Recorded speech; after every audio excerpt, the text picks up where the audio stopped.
Hi, and welcome to Axelbank Reports History and Today.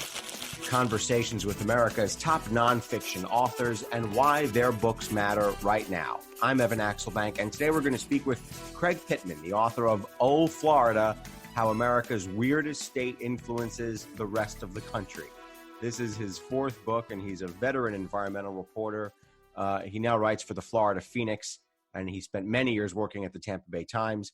He also does his own podcast called Welcome to Florida. So we've got a Florida pro, a Florida expert, and a Florida man here with us today. Craig Pittman, thanks so much for joining us. My pleasure. And, I've got a machete to prove that I am a Florida man. So. That's right. There's all kinds of things we could use to prove we're Florida men. Florida. You wrote this book a few years ago. I love it because it's a biography of Florida, and it was great then and even more relevant now for all kinds of reasons, but especially because of coronavirus. So I'm going to list a few things here that are unique to or associated with Florida. Disney World, alligators, manatees, beaches, a southern state with a huge northern influence, 8-lane streets that we've all driven on, crazy drivers, old drivers, slow drivers, heat, lightning, spring training baseball, snowbirds, crazy politicians, poorly run elections, 11% of the electoral votes needed to win the presidential election, and of course, Florida men stories that grace the internet. Do you have any you want to add? Did I get them all? There's got to be more. We have more invasive species than any other state, including the headliner pythons. So, and some of them get brought here as pets. yes, they do. Some get brought here as pets. Some, hitch a ride on various conveyances. But the pythons, they were released by irresponsible pet owners, basically, and now they've kind of gobbled up the Everglades. So, welcome to Florida. And now, Florida. sadly, we can add COVID-19 to the list. Florida is now being called the epicenter of the COVID-19 epidemic. But you start. There's a headline to attract tourists, right? Right. And that's only like half of our economy. So you start the book, though. Oh, Florida. You start the book by letting us know that you wrote a blog on Florida, and the problem was not finding enough content. The problem was squeezing all the content in. So instead of, oh, Florida, I ask, why Florida? Why are you this way? Well, I mean, I go into it in some detail in the book.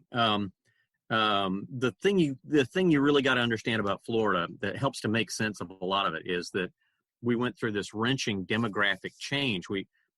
Before World War II, we were the least populated southern state. And then as of 2014, we became the third most populous state. We passed New York. So, people aren't evenly spread over the whole peninsula. We're kind of crammed into that 30-mile wide swath along the coast and along Interstate 4 where the theme parks are. It's like a sandwich. Yeah, so you cram that many people in from that many different places, that many different backgrounds and cultures, speaking that many different languages, into that small a space, and they're bound to start, crashing into each other's cars and chasing each other with machetes and arguing over whose dog pooped on whose lawn. And think about who the people are who have come here. We've got ex-CIA agents who fell in love with Florida while training for the Bay of Pigs invasion and then came back when they retired. We've got uniformed Scientologists because Clearwater is their spiritual headquarters for the world. We've got Hooters waitstaff because the first Hooters was founded here in Florida. We've got professional python hunters, monkey breeders, spam kings, strip club moguls, and 29 electoral votes in every election. So explain, and you go into detail in the book, but explain what it is that Florida has that people see from the outside, because it's famous for attracting people who were sort of halfway through life or less or more. So what does Florida represent to people who don't live here? They see Disney World, beaches, luxury, South Beach, a vacation. But what does it represent to the outside world? I think the outside world, it represents this sort of wacky paradise where there are no rules. you may remember in the 1980s, we had a tourism slogan, "The rules are different here." Um, and I think people interpreted that to mean that, oh, there are no rules and there are no consequences to our actions while we're there. And the second part of that is definitely not true. um, Right. There are and consequences. yes, exactly. And for a lot of people, it offers a second chance too. Or in the book, I call Florida the land of a thousand chances, because people who have screwed up somewhere else, they come here and, try and live a new life, but often wind up doing the exact same thing. My favorite example being the guy who invented the Ponzi scheme, Carlo Ponzi from Boston. After he's arrested in Boston, he comes to Florida, tries to start afresh. Of course, immediately gets involved in a land fraud. So. And that's one of the things that, I mean, you and I are both reporters in Florida, and I have interviewed so many victims, unfortunately, of Yeah. the Ponzi schemes who happen to live in Florida. It's like it feels like they all live here. Right. Well, the New Yorker a few years ago, in an article by George Packer, actually labeled Florida the Ponzi state, because our entire economy is based on really a Ponzi scheme. We have to have more and more people moving in every day in order to prop up the economy and keep it going. What do you mean by that? Why is that? Explain that. Well, for not just tourism, but for real estate, that the basis of our economy is we've got to keep the real estate machine going, which means we have to keep developing and we have to keep getting more and more people moving in to buy these homes. And, that's why our economy goes through this cycle of boom and bust. We'll have a big boom like in the 1920s, followed by a bust, and then it's as if people have amnesia suddenly. Oh, there's a boom again. Oh, everything's great. And then we go bust. And the biggest bust was in 2008. I mean, it was horrific down here. Yeah, but I suspect we're about to be, if we're not already, in the middle of another one. Boy, well, no one wants to hear that. No. So then buy my book now while you have money.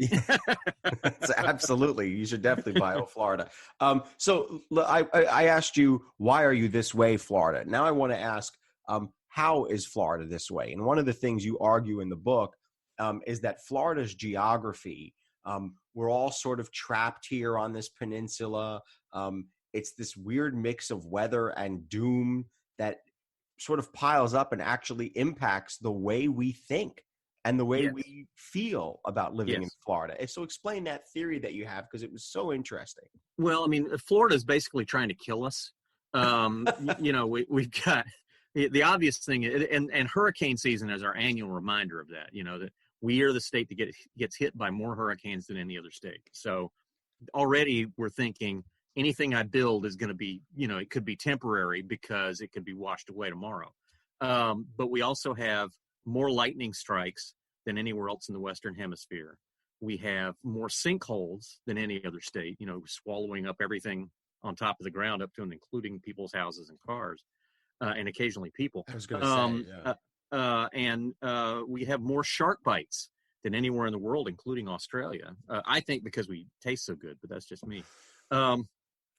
And we're supposed to be the most vulnerable place in the world to climate change, because our elevation is so very, very flat. We're actually flatter than Kansas. So, if you're on a peninsula surrounded by water and you're very flat, well, as the water comes up, it's liable to encroach much further inland than anywhere else. So, you put all those together, you got the hurricanes, you got the sinkholes, you got the climate change, sea level rise, shark bites, and of course I haven't even mentioned that creepy clown college down in Sarasota.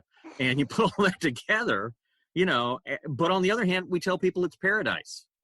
Yeah, everyone says I love living down here. One of the things though that you argue is that all of those factors pile up, and so even if it's a subconscious thing, there's this sense of doom that people may have somewhere inside of them, and that impacts their behavior. Yes, it's a sort of a live for today mindset of, here I am in paradise, nothing's certain, let's party now. And, you see it most fully with the hurricane parties that people throw whenever they see a Category 1 or 2 storm coming. They're like, oh, it's not serious until it's a 3. Let's, Yeah. give And me let's another think drink. about that. A hurricane party. I mean, that is Yes. something that happens all the time during hurricanes here in Florida. Yes, exactly. Um, Eat, drink, and be merry, for tomorrow we die. Do you, and we're laughing, it's not a joke, but do you remember a few years ago, I mean, this might be even maybe 7-8 years ago, there was a cockroach eating contest in Broward County, and Yes. a gentleman unfortunately died during that. That Classic thing. good news, bad news story. He good news is he won the contest. First prize was a python, by the way. The bad news is he died, and the medical examiner found that he had choked to death on insect parts. And my question was, how often does the medical examiner check that box in Florida? Yeah, right. Suffocated. Yes. And then, people who come down here often find themselves in trouble, even if they're on just a vacation or something like that. I mean, there was that horrible story of I think it was, and I don't want to go through all these horrible things that have happened, but it does, I think, provide and I think they're good illustrations of not this sense of doom and this sense that really strange things happen. But there was a family that came down from the Midwest, and a poor 3-year-old was eaten by an alligator at Disney World. Yeah. Which then promptly put up a sign saying "Beware of the alligators" after the fact. Right after the fact. And somebody pointed out, if we can't trust Disney to warn people about alligators, how good are they going to do reopening in the middle of a coronavirus pandemic? and we will talk about coronavirus, but I also want to ask, when it comes to the hazard of alligators, that is a persistent thing. And there's also this idea that not an idea, but there is the fact that there's something lurking below the surface, and that the hurricanes kind of sweep in from out of nowhere, and the sinkholes come from out of nowhere, and the alligators are under the water. And so not just the sense of doom, but you sort of can't see it coming until it's like right there in front of you. Well, you can see the hurricane. I guess you can see a hurricane. Yeah. You can see, I grew up in a household where every June 1st, my mom would pull out a fresh hurricane tracking map and put it next to the radio in the kitchen. And every time there'd be like a little dust storm off Africa, she'd start plotting it, trying to figure out where it would go. I've found that her predictions are more accurate than the National Hurricane Center after all these years. Really? Is that true? Yes.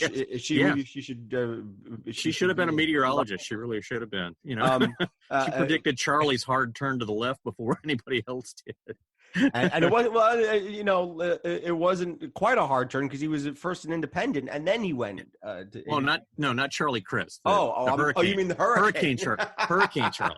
Yeah. I thought you were saying she could. It's easy to get him confused, because Charlie does travel with a fan that blows air on him. That's right. He does. There was one thing I was going to say though about, you were talking about people who come down here and are surprised to discover the consequences of their actions. There's an old Floridian line of, come on vacation, leave on probation. So, right. You brought up, or I guess I brought up politics. I thought you were talking Charlie Crist, but let's talk politics a little bit. Yeah.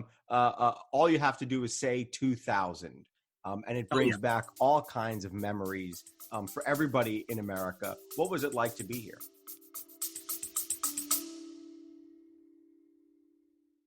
Baking from our childhoods just sticks in the memory, doesn't it? We never set off on holiday without piles of Tupperware. And there'd always be bakewell slice, flapjacks, and tray baked scones in the boot. Do you not do that, Lisa? Yeah, no.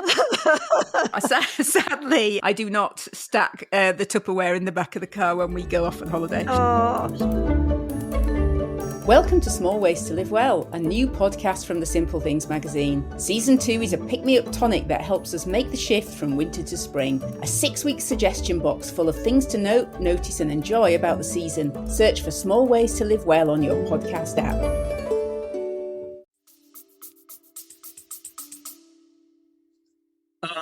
It was brutal. It really was. I mean, if I hadn't been a reporter trying to cover it, it might have been entertaining.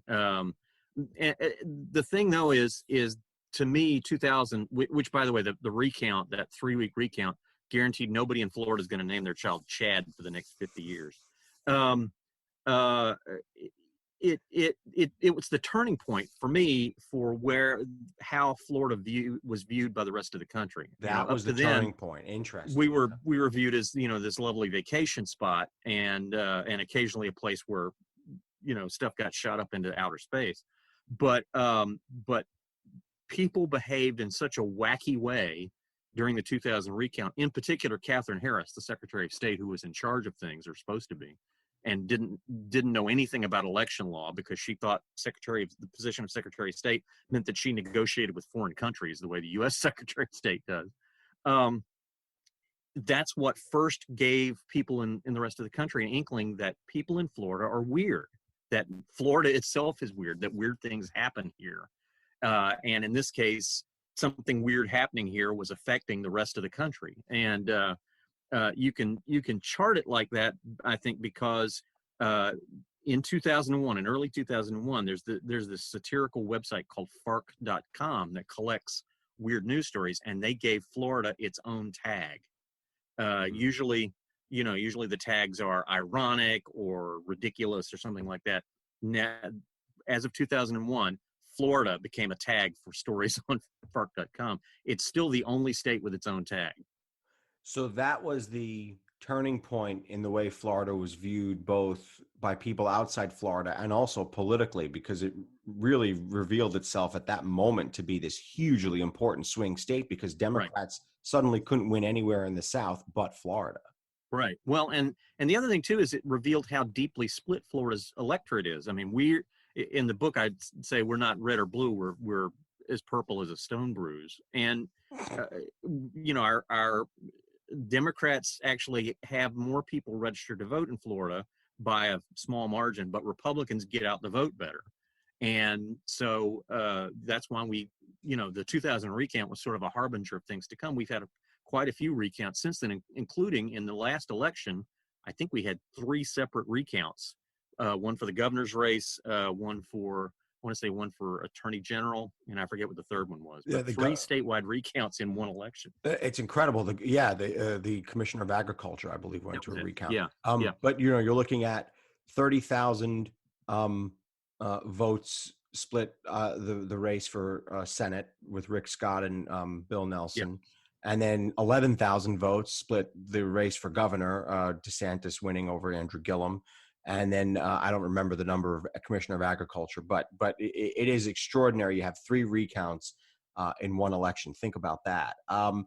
There's also, you may have heard, a full-time Florida resident who is also president of the United States now, at least according to President Trump's paperwork. He has declared himself a Florida resident, which to me makes him more Floridian than most, in that it's all facade. Well, so is Florida for the most part. So I wanted to ask: is he representative of the Florida man, or do you think that's not an appropriate comparison? Oh, absolutely. Because 2/3 of us come from somewhere else. Well, yeah, he's from New York.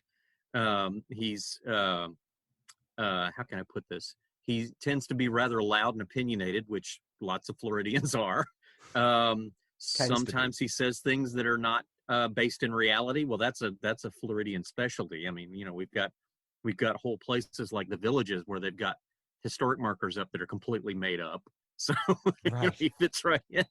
And he is the first Floridian to be president. That's correct. Yes. Generally speaking, Florida has been an impediment to presidents and not a producer of presidents. There was a Floridian involved in the Lincoln assassination, screwed up his assignment and wound up getting caught. The Watergate burglars were from Florida, screwed up their assignment, wound up getting caught. You see a pattern here. It's extraordinary. Another major Florida politician is Charlie Crist, and I brought him up earlier because I thought that's who you were referring to. But Charlie Crist, you tell a wonderful story in the book. You basically say he is the perfect Florida man. You ran into him at a grocery store, and I want you to tell people what you found Charlie Crist doing at the grocery store. Oh, this was great. It was a Publix, a little Publix, and close to my neighborhood where I go in and shop. And I walk in, and there's this huge crowd of people in front of the lottery counter, which that's not unusual when the Powerball is way up. But they were all surrounding this guy in a blue blazer and tassel loafers, and it was Charlie Crist, and everybody was chatting with him and taking pictures with him and that kind of stuff. And he said he was there to buy a lottery ticket because, you know, if you don't play, you don't win. That was what he said. And so the governor, or I guess he was governor at that point. He was ex-governor. He was a former governor. He was no longer governor. Yeah. And he is there buying a lotto ticket, and that's the facade that we all chase as Floridians. We've got to get that. We've got to win that money to pay for the houses we have. Yeah. Now I have to tell you the one time I ran into him while he was governor was on Pensacola Beach during the 2010 BP oil spill. And he was there. He had a whole procession of people following behind him as he's walking the beach to go out and look at the oil washing up on Pensacola Beach. And he spotted me and some other reporters and immediately veered off his path and made a beeline for the reporters. And immediately started talking to us, and then said, "Oh, and by the way, this guy standing here saying, have you ever met Jimmy Buffett? He's here with me too." It was great. And Jimmy Buffett does go on the campaign trail. I saw him at a rally for Biden or for Hillary Clinton a couple of years ago. Jimmy was concerned because he was trying to open up one of his Margaritaville hotels on Pensacola Beach the same weekend the oil showed up. Well, there's always an inconvenience out there somewhere. I guess it's I know Murphy's Law. it was a little bigger problem than stepping on a pop top. Yeah, right. There's a saying in Florida: the further north you go, the more south you get. How does that make Florida a swing state? It's a little misleading. It's a little misleading because because I mean, if there are places in the interior of Florida that are very southern, where you can, like LaBelle, you can still get a bowl of grits in a diner in LaBelle, Mm-hmm. But in general, people in South Florida are from up north. Either they're New Yorkers who drove down on I-95 to, Miami-Dade, Broward, Palm Beach, or they're people from the Midwest who hopped on I-75 and drove down to the Gulf Coast and found retirement places. And they bring with them often this mindset, if they're retirees, mindset of, I'm not really from Florida, I'm really from wherever I came from. And so they're still concerned about what's going on up in those states and a lot less concerned about taking care of the state they live in now and the state that, really they kind of control the fate of. So that's why you often see older voters going out to vote against tax increases that are supposed to help the schools because they figure, oh, well, I already raised my kids. I don't care about the kids of these people now. And then in northern Florida, of course, that part of the state is closer to Georgia and Alabama, and you get a lot of people going across the state line back and forth. And the some of the sensibilities are the same. Although it's interesting, I grew up in Pensacola, and yes, I grew up saying y'all and eating grits and so forth. And we had family that had come down from Alabama in 1850. I mean, that's how far back. So we still had relatives across the state line and so forth. But yet, and so Pensacola has this very conservative political bent, partly because it's so close to Alabama and very religious, sort of a Bible Belt town. And also because the military, there's a big military presence there and in some of the other panhandle towns like Fort Walton Beach. But on the other hand, Pensacola is a port city with all that implies. So it's politically conservative, but socially very, very liberal with lots of things that cater to sailors. Let's just put it that way. And over the Memorial Day weekend, it has, if not the largest, one of the largest LGBTQ gatherings in the South every Memorial Day, and that's been going on since the 1960s. And it's extraordinary. We should point out it's an extraordinarily long drive. If you were to go from the southern tip of Florida, which technically is the Florida Keys, and drive however many hours it is to Miami, 2, 3, 4 hours to Miami, and then it's another 10, 12 hours up to Pensacola. It's a long way. I'd say it's about 16 total because it takes me 8 hours to get up to visit my parents in Pensacola. It takes me about 8 hours to drive down to Key West. So 16 hours to drive through one state. Texas has this this reputation of being this big giant state. Come to Florida. It's a long drive. And yet it's not a wide state. And so there, several times when I was working for the Tampa Bay Times and before that the St. Petersburg Times, I would get up in the morning, drive 3 hours over to the other coast, spend about 3 hours doing a reporting job over there on a story, and then drive back in 3 hours. And it's a 9-hour day. I'm done. But I've been to the other side of Florida and back, and it's doable. So. Yeah. It really is. Yeah. I've done that drive a number of times. I think that's an important point you make, that so many people are from other places that they get here and they feel they don't have a responsibility to the local and the state government. Yeah.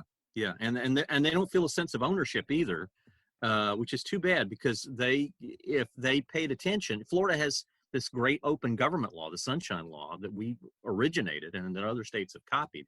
And so you would think people would feel an urge to know how their tax money is being spent and would want to say something about it. But often they're like, I don't get into local politics, and they'll rail about whoever's the governor of the state they came from, but they're just not paying that much attention to Right. I'm really here. from. Oh, go ahead. Yeah.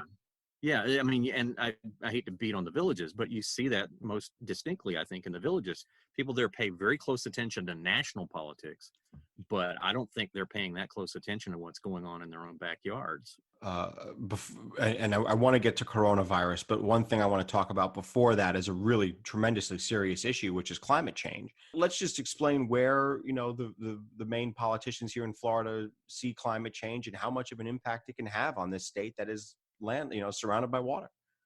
Well, as I mentioned, Florida is considered to be the most vulnerable state to climate change because of our we're surrounded by water and we're very flat. Rick Scott very famously was accused of banning state employees from even mentioning the term climate change. Now, of course, I actually got an angry note from one of his aides when I mentioned that in the story, and he did a lot of things for climate change. I'm like, yeah, but not to stop it. And DeSantis, to his credit, he won't necessarily say the words climate change, but at least he's interested in what he calls resiliency. He appointed a chief resiliency officer who went around the state to get people's ideas on how to deal with climate change. And she turned in a report and quit and took another job, and he hasn't replaced her. And he appointed the state's first chief science officer to look at that and also at the problems of toxic algae blooms, which, by the way, are another manifestation of climate change because of temperature increases that tend to make them worse. But the chief science officer has now gotten another job, and he hasn't replaced him either. So we'll find out soon whether that was just political rhetoric that he said to get elected, or if he really means to follow up on this stuff and, keep these offices open. And he did just sign a bill into law that says that if there's a state-sponsored project that's being constructed on the shoreline, there needs to be an impact study done in regards to how that fits in with climate change. So that's a promising thing, but that's one thing, out of an awful lot of stuff that we ought to be doing. On the flip side, we know in Florida that the two big contributors to the greenhouse gases we produce are our power plants burning fossil fuels and cars and trucks on the highway producing emissions. And rather than try and cut back on those things, DeSantis signed into law last year this bill to build 3 very expensive new toll roads through Florida, one going south through Florida Panther habitat, the 2 others heading north, one of them all the way up to the Georgia line. And when asked why he signed it, he said people need roads. Well, mass transit would probably be better for climate change, for dealing with climate change, but nobody in Florida leadership is in favor of that. Incidentally, I was curious on the toll roads whether Georgia knew we were coming. So I called up the Georgia DOT and said, hey, we're building we're going to be building a new toll road all the way up to the Georgia line. And they were like, wait, what? You're doing what? Really? Yeah, really? Nobody had Maybe told we should them. connect it to our roads. Yeah, and then I called the transportation people in the county where it would terminate, and they were like, "That doesn't seem like a good idea." you know, we hadn't had much traffic up here since y'all closed your dog track in Ebro a few years ago. Dog tracks. That's something else we've got here. In Yes, Florida. but we're closing those too. Yeah, right. Yeah, that's a good point. Thinking of climate change, is Florida going to be around in 100 years? I think Orlando will. We could all move there. Why not? That's right. I think Disney World will be waterfront property. I don't know. I honestly don't know. It's hard. I don't have a crystal ball. I can't peer into the future. And the scientists I talked to, although they agree that sea level is rising, they can't agree on how fast it's rising. But it does seem clear that it's rising. My most recent column for the Florida Phoenix was about the Finger Canal subdivisions that have been built around Florida starting back in the 1920s, and how they're having big problems with sunny day flooding now. One was in the Florida Keys, a place called Stillwright Point, where they had standing water in the streets for 90 days straight. The Los Olas Boulevard area in Fort Lauderdale, which is where Finger Canal construction started in the 20s. And one guy I talked to, every year when the king tides come in, he watches the water creep up through the streets and then up his driveway. And he says every year it gets a couple of inches higher. And the reason for that is just because the water has gotten higher, and what you don't see is under the ground, the water is moving further and further up through the sewer systems, and then when there's a storm, there's nowhere else for it to go. Right. And then Cape Coral is the ultimate example of this. They have so many finger canals that they have 400 miles of canals, more than any other city on earth, and they're now ranked the #1 city in America at risk for flooding. So, and I tried calling people at the city hall there, but to talk to them about it, but nobody returned my calls. I guess they were too busy bailing water out of City Hall. You got a sharp wit, I'll tell you that. I want to come to the present day now. Okay. Your addendum could be titled Coronavirus. First, it was fine, and the governor was gloating, saying Florida. Victory lap. Yeah, Florida is never going to be New York. Come on down here and play. If you have a sports league, bring that here. We're going to find a place for you. And now here we are with setting daily record cases or daily numbers of record cases, new cases every day.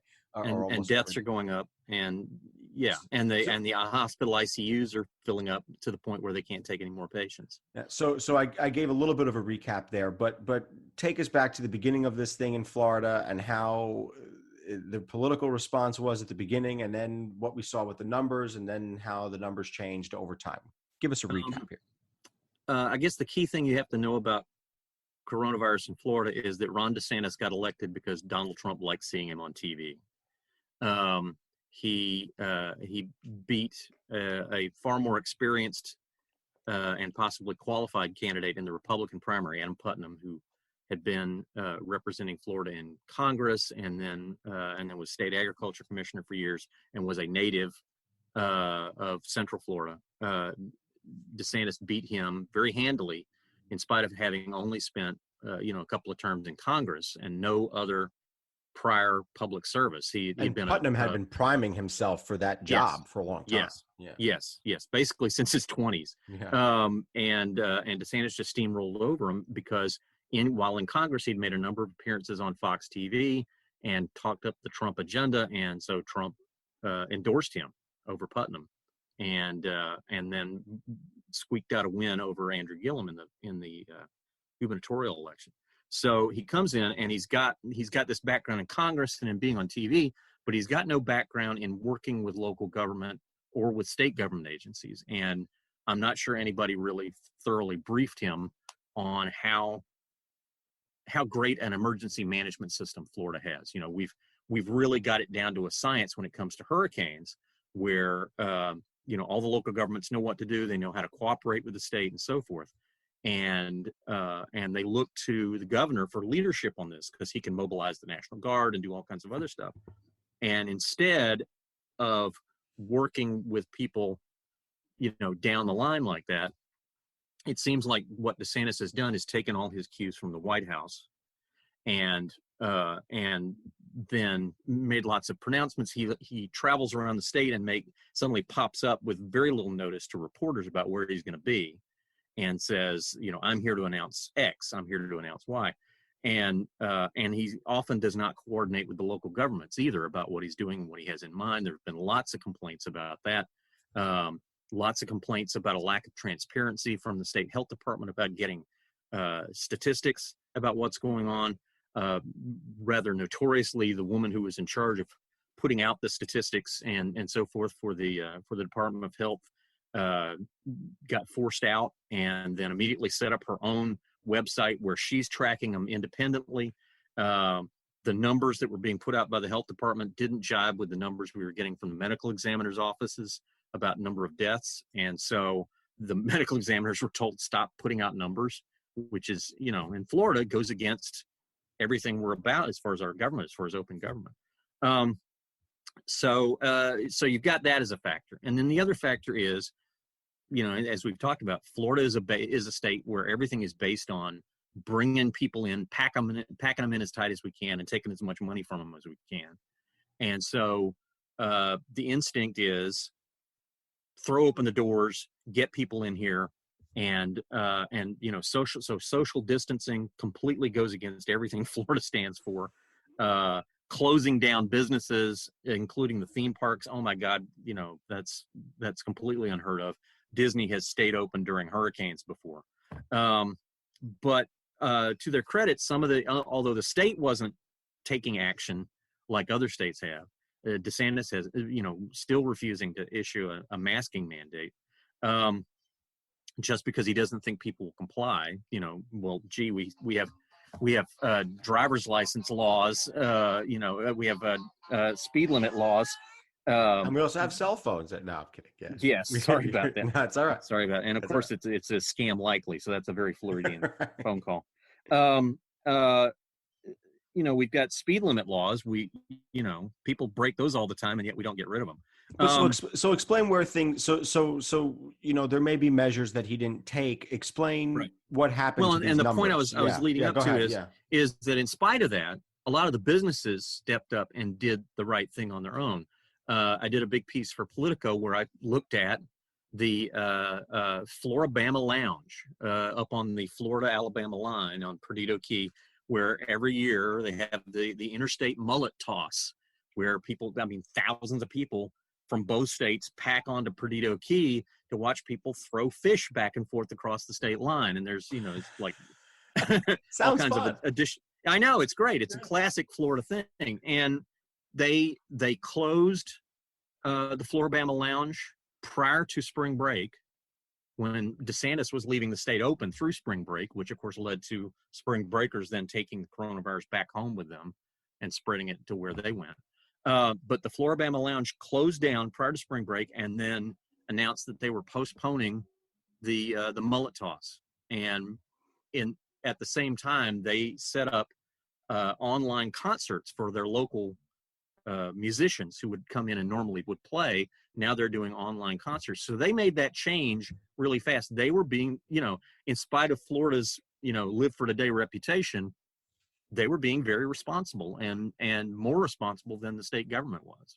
And the numbers now it was like, if you remember a few weeks ago, it was 500-600 cases a day.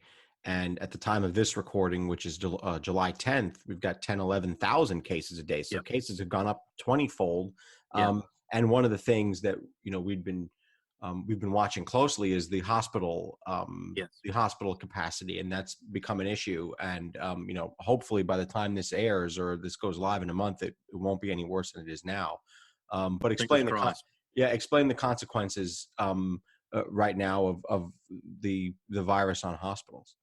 Dr. Fauci said yesterday, Florida reopened too fast, and people went out and acted like, oh, everything's fine now, we're going back to normal, when in fact we were still contagious people out there who didn't realize it. And so as people get sick, they have been going to the hospital, and meanwhile the hospitals themselves, their nurses and other staff members, they're testing positive as well, so they lose their staffing. They are unable to keep the high level of staff that they should have. The place with the biggest crunch in the state, I think, is Jackson Memorial down in Miami-Dade, where they actually put out an emergency request for 100 additional nurses. And the governor had to find a way to dispatch 100 new nurses down to Miami-Dade, which is, Miami-Dade is a major hotspot for coronavirus. So it's basically like sending firefighters and, right into the middle of the conflagration. The governor has made very clear that he wants to, as he puts it, keep Florida or get Florida working again. So and send the kids back to school too, which an awful lot of school boards are resisting very strongly. Palm Beach County, I think, just voted to say, no, we're going to keep our schools online only in the fall, because to do otherwise is to put the kids' health at risk. Well, it would certainly make for quite a chapter if you were to write a sequel to Oh, Florida as the coronavirus chapter. Is all of this that we're talking about, is this something that should be fixed? Is this something that we need to take action to change things in Florida? And I'm not talking about coronavirus. I'm talking about all the things that we're talking about here. Or is this just something that we have to live with in Florida, that this is the way Florida is and it'll always be this way? I guess the best answer to that is to point back to the Ponzi state thing again, and to point out that, every day, well, maybe not right now, but every day we get about 800 new people moving in here. And so whenever there's an election, politicians are facing a completely different electorate every single election. And so the people who have moved in don't necessarily know what the issues are, don't know the background of the politicians. That's why we're able to have people like, Charlie Crist, who's been in 3 different parties, who gets, who manages to somehow bob up to the surface again every time he gets knocked down. People don't know his background. Alcee Hastings, who as a judge was actually impeached and more recently was under an ethics investigation for having an affair with an aide, and resolved the investigation by marrying the aide. And I'm sure he's going to get reelected again too. It's marvelous the way Florida voters, whenever they go to the polls, seem to have amnesia. And it's not that they seem to, it's that a lot of them just don't know the background, don't know the issues. Would it be good if people did know the issues? Yes, absolutely. Because Florida voters they tend to be very motivated. During the when Obama was running, at one point I think there was a 6-hour wait to vote in some counties, and people stood there and waited. I mean, people wouldn't wait 6 hours to get on a Space Mountain, but they waited to vote for Obama. They were highly motivated. Whenever something shows up on the ballot that seems like a really good idea, people will turn out for it. 75% of the voters voted for Amendment 1, the constitutional amendment that said the state had to spend a certain amount of money on buying environmentally sensitive land. Of course, the legislature then reinterpreted that so that they could spend the money on salaries and other stuff that doesn't really buy land. But the intention was there. The voters liked the idea. So I think if the voters were paying closer attention to what was going on and not relying quite so much on who spent the most on TV advertising, which was Rick Scott's big advantage, maybe we would see things different in Florida. At one point in the 70s, we actually passed a number of really far-sighted laws. Of course, we still had lots of corruption going on at the same time. Three different Supreme Court justices who resigned in disgrace and so forth. But nevertheless, we did pass some really far-sighted laws.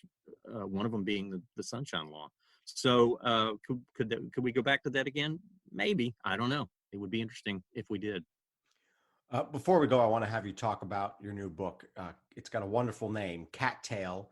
Let me get this right here. Cattail: The Wild Weird Battle to Save the Florida Panther. It's a bit of a tongue twister, but it's a wonderful title. So I want to have you talk about it. The Florida Panthers we're not talking about the hockey team here, and they might. No, we're talking about our official state animal, the Florida Panther, which is this highly endangered major predator. In the 1980s, Florida school children picked the panther as our state animal, although there were some write-in votes for monkeys, believe it or not.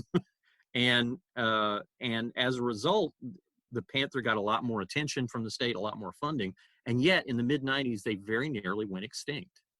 And so they were brought back from the brink of extinction through this unprecedented scientific experiment. And so I loved this story, this telling this tale, pardon the pun, of how how basically Florida school children saved the panther, because if they hadn't put that focus on it and call it the state animal, it might not have gotten the assistance that it got. As it was sort of this ragtag band of scientists, veterinarian, and an old school Texas tracker who all kind of combined forces to figure out what was going wrong with the panthers and what needed to be done to save them. And they're really fascinating characters. One of them is this biologist named Deborah Jansen, who at one point actually tried to save a dying panther by giving it mouth-to-mouth resuscitation, which honestly is a devotion to the job you seldom see in America these days. But it's writing this book. I've been writing about panther issues for about 20 years, and every time I would write one, I would think write a story. I think this would make a great book if I had an ending. And finally, about 3 years ago, I got a good ending, a hopeful ending, maybe not a happy ending, but a hopeful ending. And I said, okay, now I can sit down and write the book proposal and start writing the book. Why do you think we need a book on Florida panthers? What should we all take away from this fight to save this precious animal? Well, we were very thoughtless in the things that we did that put them on the road to extinction. And political pressure, for instance, and money took precedent over science in allowing developers to wipe out vast swaths of panther habitat. Also, there was a lot of it was one of the themes of the book. It's not highlighted. I didn't hang a lantern on it, but it's there, that a lot of the people involved who had the answers were women, and they conflicted with their male colleagues and superiors over what needed to be done. The women were right, and they had a hard time convincing their male colleagues of it. And so I guess sort of the lesson of the book is saving this one charismatic subspecies took a tremendous effort and a lot of money. And in the end, it's still, they're doing better than they were. We were down to about 20 in the mid 90s, and now we've got about 200 prowling what's left of wilderness in Florida. And where are they in Florida, just real quick? Generally south of the Caloosahatchee River, south of Fort Myers, okay. In the Big Cypress area, Corkscrew Swamp, Fakahatchee Strand. There's some in the Everglades National Park, but they're wide-ranging species, the males in particular, and so some of them have wandered as far north as Georgia at various times. So, I mean, you think about all the effort that went into saving this one subspecies, and then think about all the other endangered animals that we have here in Florida. Key deer, manatees, etc. And there's an awful lot left to do. Before we go, and I guess we have two before we goes, because that was the first one. The second one is I want you to tell the story of how Florida almost killed you. It's at the beginning of your book, Oh, Florida. Just tell us that story. So I was in the Boy Scouts. Years ago. Yeah, years ago. My kids are in my kids have been in the Boy Scouts, so I was back in the Boy Scouts as a scout leader. But this back then when I was, 10, 11, something like that. And we went camping on the Blackwater River, and we had set up the way the Boy Scouts set up a swimming area is you put a rope across two sides, and that defines where the swimming area is. And so I did not know how to swim, but my scoutmaster did not know that. And so I decided I was going to cross the river. So I started walking across. Well, I lost my footing and fell into the water, and immediately knew I'm going to drown. The current has me. It's going to sweep me out beyond where the lifeguard's watching. You thought you were going to die. I thought I was going to die. And looking up, though, I had this beautiful image of this wonderful, gorgeous sky up above, the trees and everything. And it was just this vision of beauty. that I was seeing while I was going down for the last time. And right at the last minute, I saw the rope and grabbed it. And that saved me. And of course, my horrified scoutmaster then immediately started teaching me a few basic strokes so that I could learn how to swim. But to me, that's sort of symbolic of life in Florida, that we're caught up in these dangerous forces we can't control, that we're often over our heads, and we're grabbing for any kind of lifeline we can see. You learned the doom and gloom of Florida from a young age, and you've been covering it ever since. But it's beautiful. Come on down. Come join us. Right. Come on down. Come and join in the party here. Yes. Craig Pittman, always so great to talk to you. The author of Oh, Florida, How America's Weirdest State Influences the Rest of the Country. Thank you so much for being here. My pleasure. Certainly check out Oh, Florida, and also Cattail, and also his podcast, Welcome to Florida. His Twitter feed is Craig Times. And thank you for listening to Axel Bank Reports History and Today, conversations with America's top nonfiction authors and why their books matter right now. Be sure to check us out on Twitter and Instagram at Axel Bank History. We update those with clips from the show, guest announcements, and book recommendations. We'll see you next time. Thanks.